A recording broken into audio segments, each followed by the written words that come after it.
I'm Nicole Lappin, the only financial expert you don't need a dictionary to understand. It's time for some Money Rehab.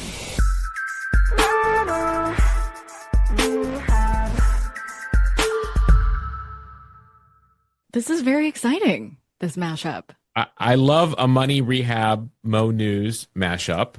Nicole, the first ever, but not the last.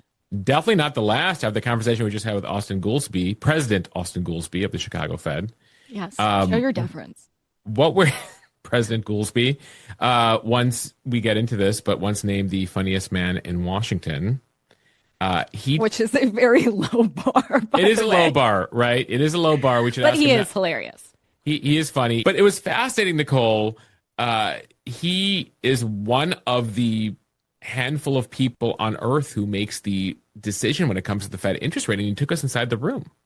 Yeah, I thought that was fascinating because it's a place that we don't get access to. We don't get access to the Supreme Court. We don't get access to these super fun FOMC meetings. A girl can only dream. But to be clear, when you called him a president, the way the Fed works is that there are governors and they get to vote on things like interest rates. And then there are rotating bank presidents. The New York Fed bank president always votes because they cover Wall Street. But then the other bank presidents rotate. So right now, Austan is voting in this big meeting that's coming up that's going to decide interest rates, which everybody cares about. And he described how you have to check your cell phone at the door. And then he took us into all of the numbers. You know, he's a self-described data nerd. And he was taking us through the numbers and all the considerations they have as they make this hugely consequential decision when it comes to interest rates, the impact it has on jobs, the economy, productivity, inflation. And so I found that perspective really fascinating. And I hope it translates to the listeners here. Yeah, I hope nobody falls asleep because this is really important. Can you give the context of why, just as a refresher, BLS matters? What is it? What's the deal with everybody caring now about the Fed? I mean, you and I have covered this for 100,000 years, and not once, not ever do I remember this much interest in all the inner workings of the Fed. Well, one of the reasons it's gotten so interesting, and it's something we attempted with him, but knew that he wouldn't dive too deep, is that there's a certain individual these days who is particularly interested with what the Fed does. His name is President Trump. He posts on social media about it. He was actually one of the only presidents ever who's actually made the trip down to the Fed recently to be in person with Jay Powell, and he's been very clear that he wants interest rates lowered. So we dove into that. But some of the data that they have to interpret going into this is also something that President Trump has been particularly interested in, which is the jobs number. In fact, he thought the revision was so significant recently that he fired the head of the Bureau of Labor Statistics. So we talk about that, and that's one of the questions I had for Goolsbee here is that, do you trust the numbers that you're getting? The president certainly is critical of it. Others are critical of these revisions.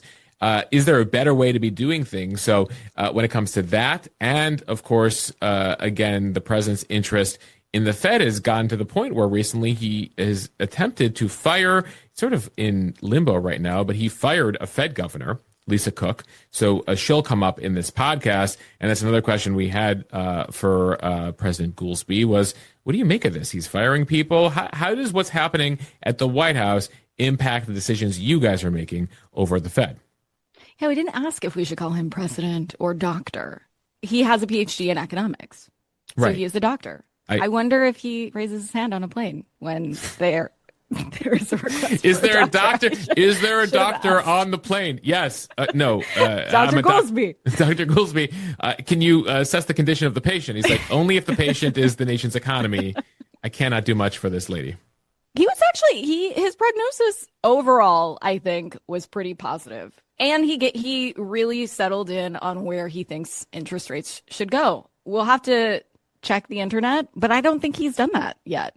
But he did it here. I think you broke some ground there, Nicole. I think that people should listen to this entire episode. Again, I think we have a lot of listeners who are nerds out there. I think the conversation is interesting. I think he keeps it relevant. And he definitely uses a lot of metaphors. We talk about dragons and tunnels and Night Watch. We mixed some metaphors and it hurt my literary heart, but generally my economic heart was so glad. And we all have Chicago connections. And so we we get into that as well. It has been such a wild time to be a member of the Fed. Honestly, I can't even remember a time where there's been this much focus on all the players of the Fed. No offense. Can you? No, not. I mean, it's been highly unusual. Maybe the economy was so unusual. This is one of the strangest 5-year periods, most unprecedented 5-year periods for the economy ever. So maybe that's what makes it weird for the Fed too. It is pretty weird. I mean, the next Fed meeting is also a really big one, September 16th to 17th. Can you tell us a little bit about what goes on in these meetings? It's one of the few places that we don't get to see inside of. So can you take us in the room where it happens, so to speak? Yeah, look, if you're an econ nerd like me, going to the FOMC meeting is just about the coolest thing there is in the world. You go in a huge room, biggest table I've ever seen in my life. We sit around the table. The shades come down so nobody can spy and see what's being said. Do you have to give up your devices? You have to give up your devices. And I was on the Fed for 5 minutes. I'd been there 5 minutes in my very first meeting, and somebody's phone goes off. Like it's begun. They're just like taking the roll. And there's all these formalities at the beginning. And I was like, what idiot brought their phone in? And then I realized, oh no, it's me. It's me. I was like, I'm sorry. I'm the new guy. Did you get a timeout or did you get in trouble? What happened? Well, I got in a little trouble, but nothing had happened yet. So I didn't get in that much trouble. But that never happened again. And they go around the table, and day one is about the state of the economy, and day two is about what should we do with rates. And Jay Powell's going to say, here's what I think about the economy. And then he's going to walk down and President Musalem, what do you think about the economy? President Goolsbee, what do you think? It's a deliberative body. It's got a formal aspect, and after some time, the transcripts will come out. So if you're really into this sort of thing, you can go read word for word what happens at the meetings. But it's a very important deliberative body, and people are coming. They built the Federal Reserve in the Federal Reserve Act to have independent thought coming from all around the country. And that's why we have these 12 reserve banks sprinkled all around the U.S. And people come from very different backgrounds and very different perspectives. And it's been pretty great. I mean, you said Jay Powell. Do you call him Jay Powell? I call it Jay Powell. Do I call him Jay Powell? I started calling him Mr. Chair, but he insists on Jay. So that's what I call him. In the transcripts, I will say Mr. Chair. That's very official. Yeah. But off the record, it's Jay or Jay Powell. Off the record, it's Jay or Jay Powell. Yeah. Now, obviously, Austin, we get information so quickly now. Some say these meetings aren't necessarily in line with the speed of information. You guys are sitting around this big, massive table. Banks, investors are setting prices every second. So by the time you guys are meeting, potentially the stuff you're talking about is old news. I assume you guys are looking at some exciting new data that the rest of us don't already know. I'm sympathetic to that critique. You said some people, but is it you? You may agree with that. I feel like we're in a time where the speed of information is light speed, and you guys might be a little slow. That's always an issue from central banks and has been from the beginning, that whatever's the speed of the data and whatever's the speed of the economy, that's on a different timetable than the speed of the central bank. But the only place that is an objection, it's not really an objection, it's an observation. The timetable of traders and the stock market and the social media and in the instantaneous, that's not the timetable of the central bank, and you don't want the central bank to be on that timetable, because the most important thing that the central bank's got to do is figure out the through line and be the steady hand. And if you plot the graph, I'm sure you've seen it, of what does the market think the interest rate is going to do, it's up, it's down, it wiggles around, it's crazy. Because the business model of a trader is to get the information as instantly as you can and to try to process it as fast as possible. And if you look at the actual rate, it's much smoother. And I think it should be smoother because this steady hand and figure out the long view, that's kind of the job that the central bank has to do. And that's where I do think having a committee of people who are coming from different regions and coming from different backgrounds is actually pretty effective at figuring out a through line in a way that just the straight up instant reaction is maybe not as good. Will you go in there, Austan, and have a certain idea of what you think needs to happen and then be convinced by the arguments of the other? Is there a real robust debate that happens there? Sometimes it's not. In high school and college, I was a big debater, and I used to debate Ted Cruz when he was in college. It's not a debate like that. It's more each person giving their thoughts, and there is a robust debate that kind of takes place across meetings. So we'll come in and each person will speak their piece. And then we each bring a +1 research director or something, and they will write down what everyone said. And then we'll come back. And as a group at the Chicago Fed, we'll try to process, here were the arguments made by the others. Do we agree with that or not agree with that? What should we be on the lookout for in the data coming up? So one of the issues coming into September, as you know, is have we defeated the inflation dragon, or is it still under there potentially coming back? And these issues like, well, there's been less inflation on goods than you might have thought from tariffs, but now maybe the inflation is rising on services. Thoughts like that might come up in the discussion, and then we'll come back and be like, here's what we're going to look out for. And then at the next meeting, we kind of have that debate. So right. I'd say it's robust, but it's not like a, how do you answer, Mosh, to what Nicole just said? It's not like that. The core debate I know that's been there for a bit now is you referred to the inflation dragon. There's also the jobs dragon. Yes. There is the growth dragon. I don't know how many dragons you guys have. There's a lot yeah. of dragons, and the solution for one dragon is different than the solution for the other. That's the worst. That's the evil. But isn't it like Wizard of Oz? There's good witches and bad witches. The same is true for dragons. And so then you got the stagflation dragon, which is a combination of a couple dragons, right? And so curious, as you go into the meeting right now, is it more an art than a science? Is there one that you're more worried about than the other? How do you weigh both of them, given the ramifications here, both domestically and for the global markets? This is the hardest part of the job. This is exactly what the central bank's is grappling with, and you've highlighted multiple dimensions on what makes the job is simple to understand and not simple to carry out, and that is the law. The Federal Reserve Act says that when setting monetary policy, we're supposed to follow what we've called the dual mandate, which is maximize employment and stabilize prices, which the Fed has interpreted stabilize prices means get the inflation rate to 2% and keep it there.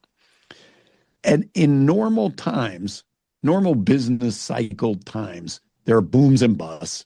And when you're in booms and the economy tends toward overheating, that tends to push up the inflation rate, and unemployment will be very low when inflation is high. And when you're experiencing recession, unemployment will be high and inflation will be low. And we developed, not just in the United States, but all central banks kind of developed an arsenal of tools, tighten or loosen the screw of interest rates to offset what's happening in the overall economy. Things get interesting when stuff starts going wrong simultaneously on both sides, or you start getting shocks that are unprecedented and things don't look like a normal business cycle. And that, of course, is what happened in 2020, in 21, in 22. We're getting pandemics, supply chain shortages, a huge escalation of inflation that drives everyone crazy, then the hottest job market, tightest job market we've ever experienced. And so we're slowly working through and trying to answer the question, are we back to normal? There's a town in Illinois, as you know, Normal, Illinois. Have we gotten back to normal? Normal's a twin city with Bloomington. So as I phrase it, it's like, are we back to normal? Or are we still in Bloomington? That's kind of the key. The home of Illinois question. State University. That's right. Yeah, that's right. Good for you, Mosh. Listen, as a Chicago, that's right, born and raised Illinoisan, I take a lot of pride in the land of Lincoln. A lot of fun facts. We could do a separate trivia hour, Austin, on Illinois. Okay. But back to the topic at hand here. All of what we've discussed here, Austin, comes against the backdrop of a president who has taken on, you could say, a historic interest in what the Fed is doing, but also is historically vocal in what the Fed is doing. I imagine you've been watching all the various headlines. First, I want to ask you about one of the people who's going to be at that Fed meeting, Lisa Cook, presumably, what's been going on there, the firing, and what you make and how you handle your job, given the interest and the way that President Trump has been trying to push you guys in a certain direction. I mean, I've been at the Fed for almost 3 years. I was a research economist at University of Chicago for 30 years before I got to the Fed.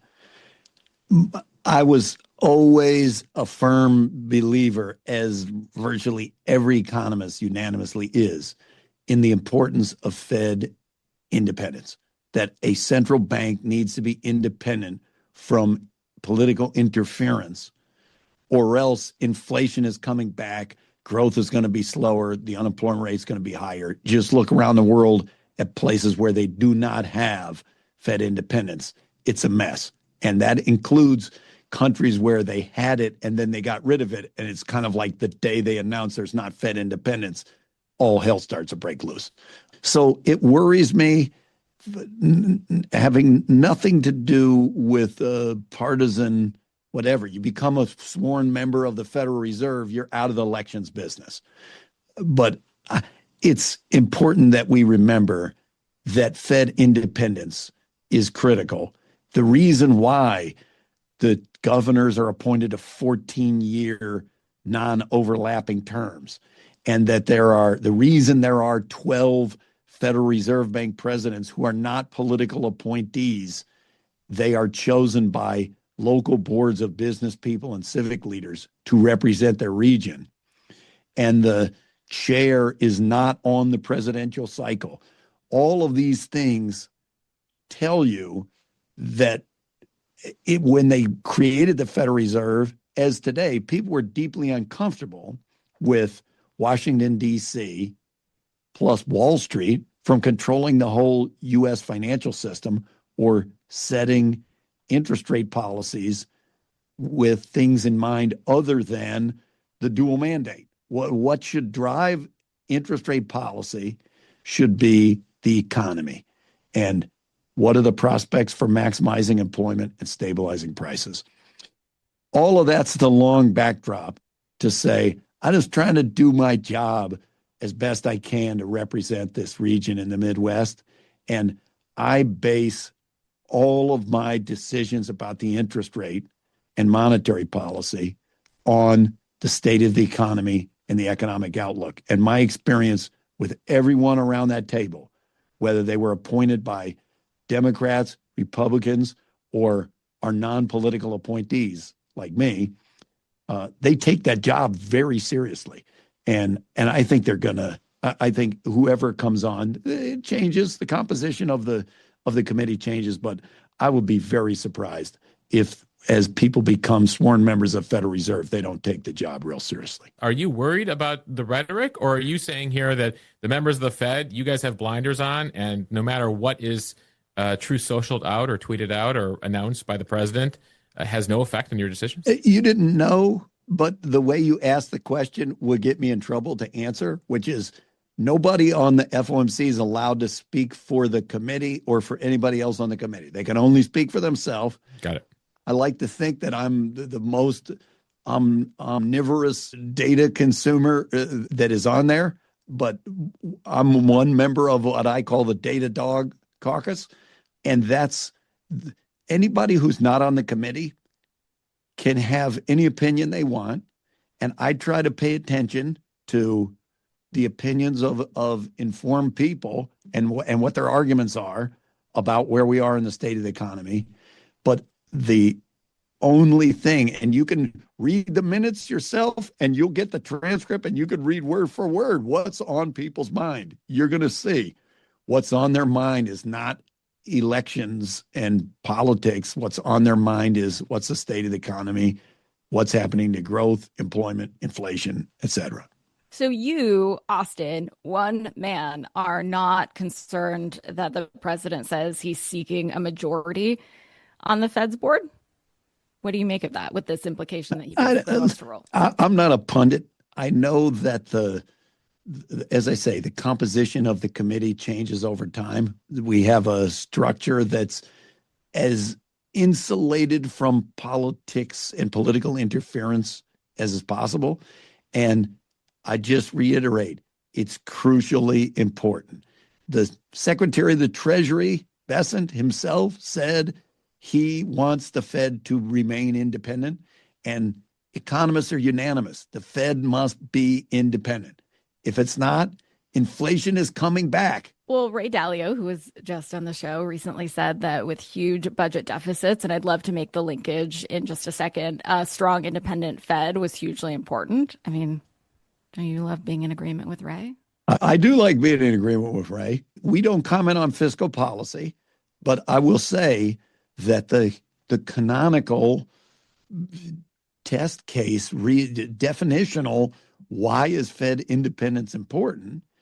It is precisely so that in the kind of would you call it an arms race in the economic literature, if you have a heavy fiscal expansion, you want to be able to convey to the world that that political monetize the debt argument will not carry the day in the central bank. If it does, that's why inflation comes back and long interest rates go up and a bunch of things start to go wrong in an economy. And this is not just a theoretical.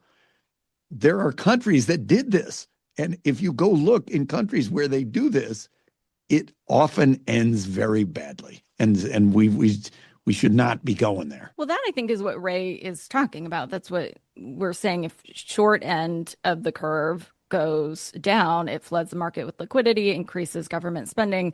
So eventually that trickles out to the long end of the curve. And that's what Ray has been worried about for a very long time. Do you think that hurts the government when it comes to financing our national debt if it becomes that much more expensive? I mean, how worried are you, or how worried should we be about the debt? As I say, it's not my place on the monetary policy side to tell Congress or the president or whoever what tax policies they should set, what fiscal policies they're going to set.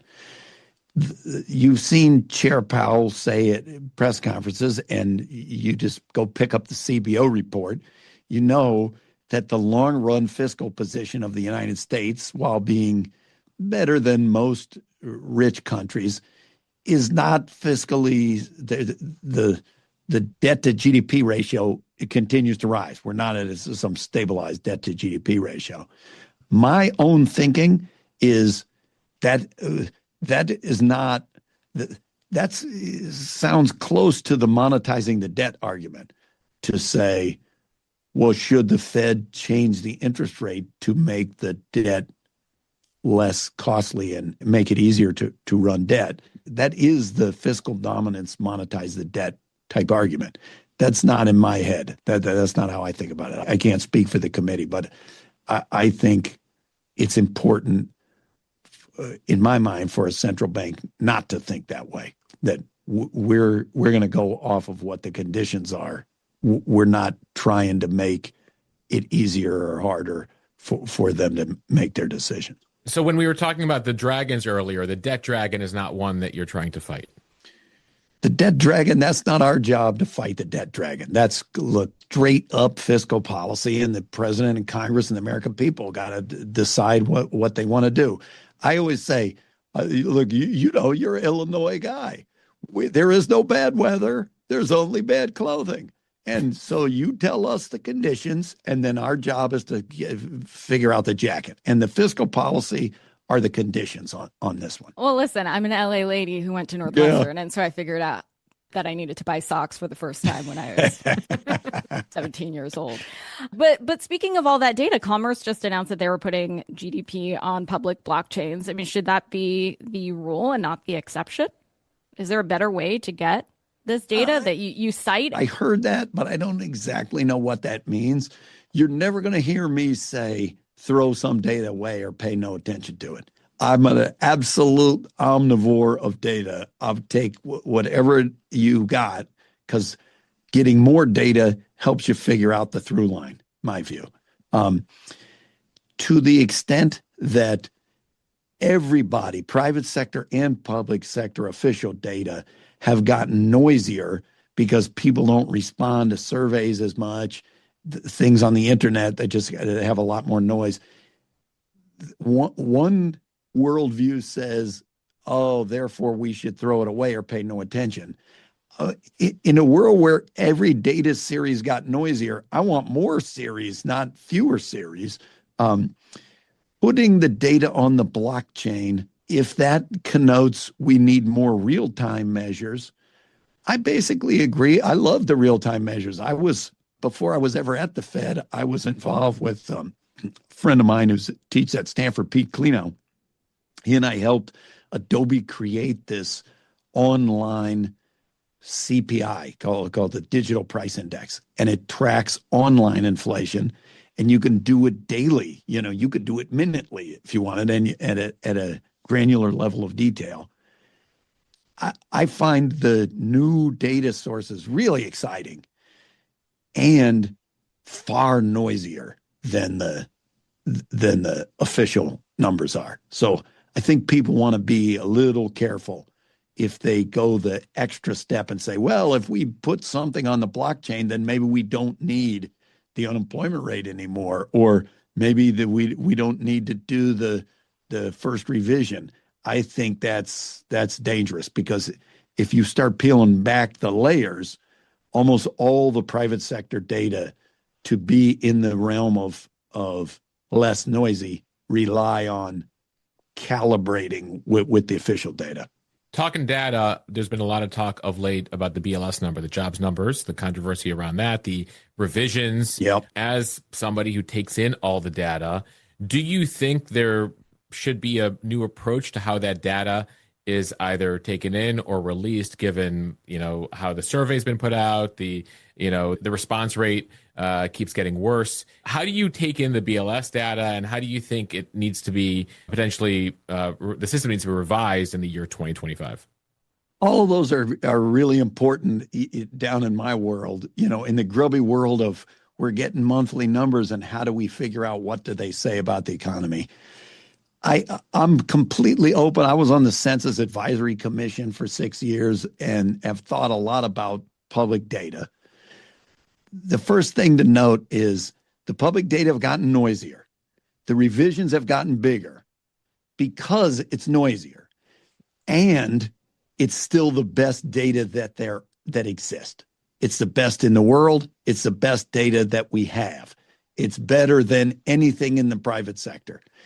That doesn't mean it's perfect, and we should totally be open to how do we improve it? How do we supplement it with private sector sources? So I'm totally open to that.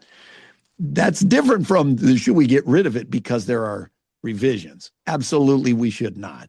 And the way personally I think about it, like as we go into the next FOMC meeting, I put a little bit more grain of salt in evaluating, especially headline payroll job creation numbers like the one that's been having the revisions, when you're living through a period where there are major immigration changes happening that are unobserved. We saw the other way in 2024 when we had a bunch of immigration coming in that we hadn't been tracking.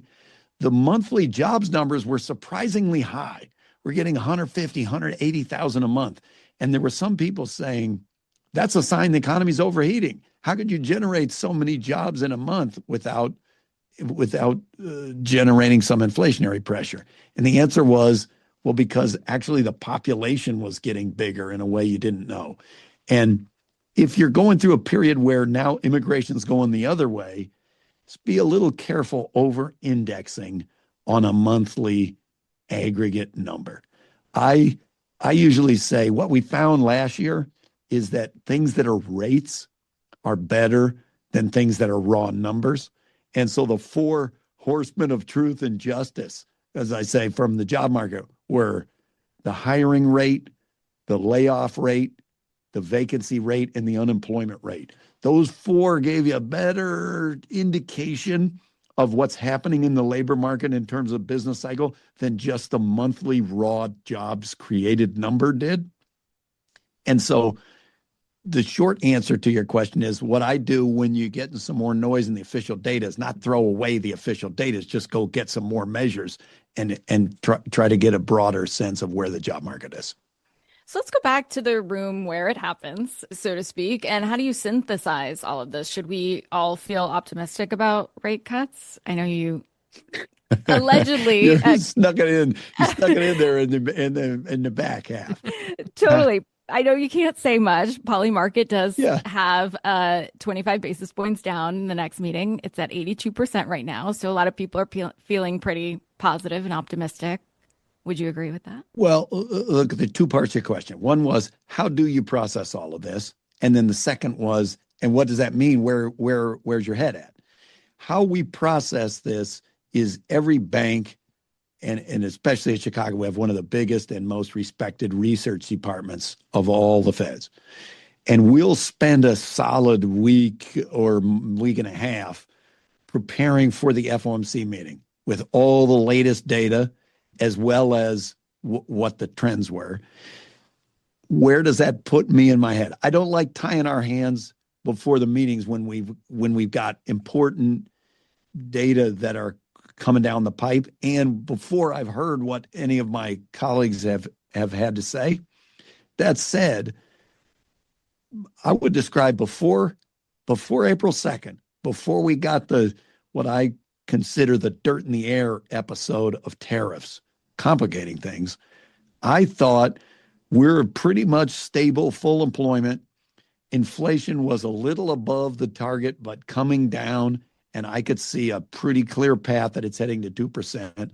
And so I thought it made sense for rates to move down to something like where they're going to settle, that the short rates would go down a fair amount from where they are now or from where they have been. And that the problem from April forward is if you start doing things like tariffs that are going to potentially increase the inflation rate, at the same time they're going to make growth slower and make employment look worse, now you're putting the central bank in the toughest position there is, which is both sides start going wrong at the same time. You got to balance out, well, how long do you think each side is going to last and which one is worse and stuff like that. And I feel like we're still sort of in that space.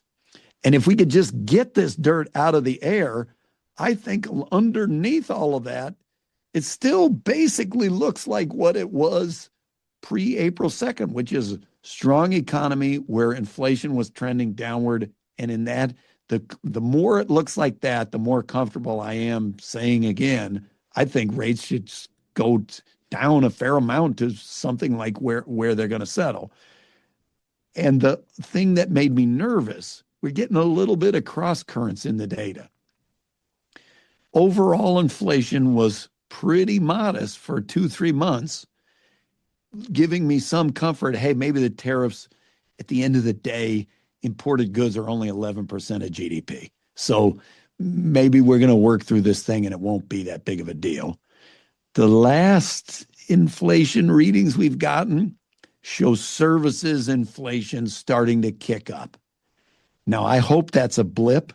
If that's not a blip, that's more worrisome because that's probably not coming from tariffs.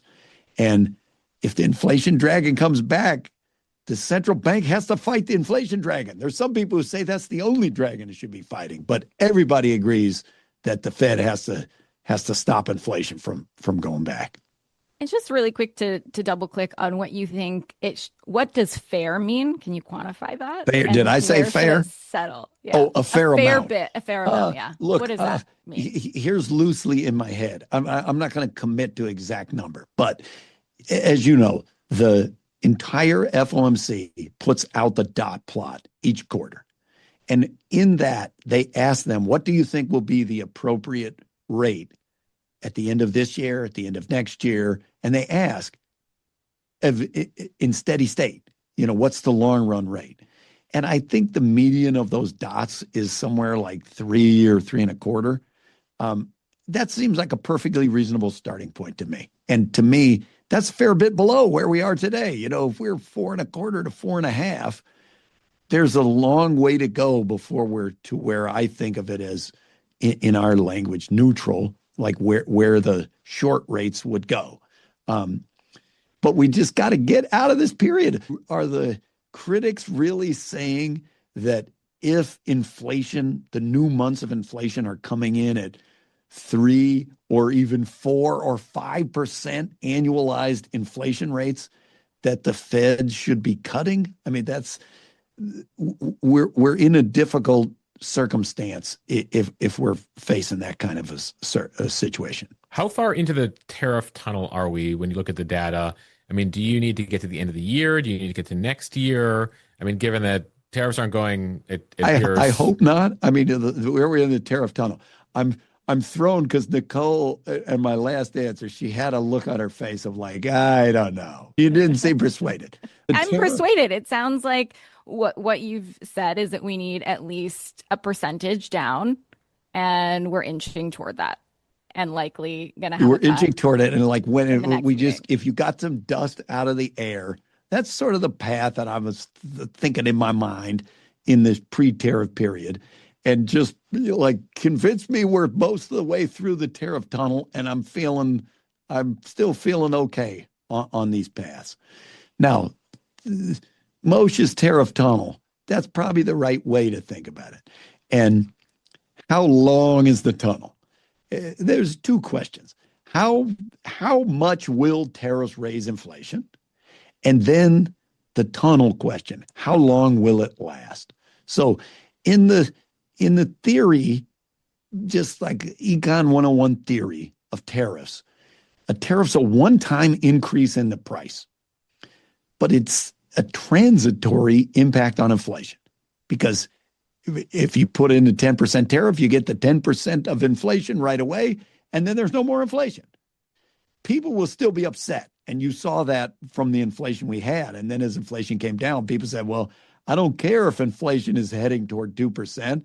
The prices are 15, 20% higher than they were before you started.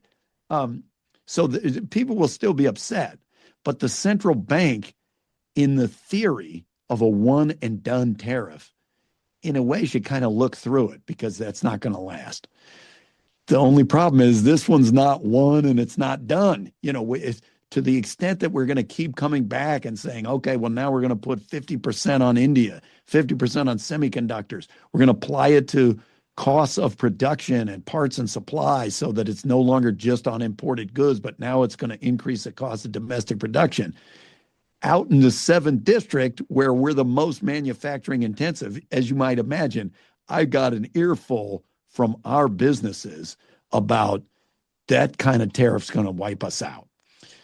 To the extent that we're signing deals and getting the rates down, or we don't enact these, or these court cases come in and they say, no, you can't have tariffs that high, then I'm feeling more comfortable. We're back to where we were, and it'll be okay. If there's not an inflationary impact or a significant inflationary impact of tariffs, then why do we care? In some sense, tariffs are just one other thing that changes in the background, like economic conditions, like the productivity growth rate, like anything. Well, the president said that we would be a third world country without them, but it sounds like that's not what you're seeing. Look, as I say, I got out of the elections business. If Congress or the president want to pass tariffs in their wisdom, they can do that. My job is just if something affects inflation, and drives up prices, the law says the Fed has to think about it. Is there, you take in all this data, and as you look into this upcoming meeting and future meetings, is there one thing that has you worried at night, that has you up at night, Austan? Is there a certain number or statistic that is your North Star? I often say that the job of central bank is we're the night's watch. Our job is not to sleep at night. There shouldn't be anything that goes wrong that we haven't at least thought through. What will we do if XYZ happen? Now, that said, the number that I think about a lot, that's the most, for sure, is the least talked about, most important number, is the productivity growth rate of the economy, which is output per hour, output per worker. It's mostly driven by technology. The last 2 years, it's been outstanding, growing faster than the trend of the last 20, 30 years. And when productivity growth is high, that's like what happened in the late 90s. It's wonderful for the economy. Wages can grow faster than inflation. They determine how fast the economy grows, and they relieve the constraints on the central bank. If the productivity growth rate slows down, and there's a lot of research evidence that tariffs, for example, by increasing the cost of production, could have a negative impact on productivity growth, or if you scale back investments in science and R&D and those kinds of things in a way that scales down the productivity growth rate, then all of the glorious thing that I just described starts going the other way. Now wages can't grow. The real wage can't grow very much. There's a higher risk of inflation for any given growth rate. So that's a noisy series on a month-to-month basis, but it's critically super important on a longer run basis. Well, Austan, you are our favorite nerd, funniest guy in Washington. Thank you. That is a really high compliment.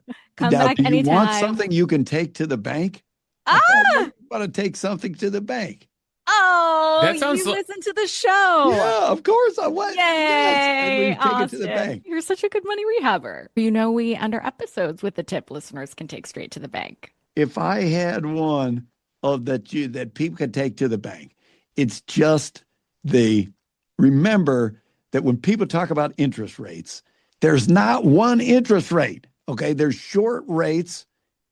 They influence things like credit card rates and stuff like that. And that's what the Fed sets. And then there's long rates, which influence mortgages and treasuries and things of that nature. And the Fed doesn't set those.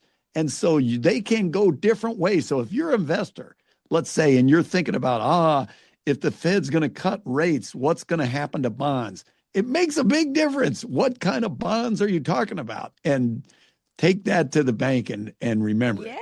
Yeah. All right. So if mortgage rates are up, don't be mad at you. Don't be mad at me. I didn't do it. Yeah, Your fault. exactly right. Thank you. Thank you. That's exactly right.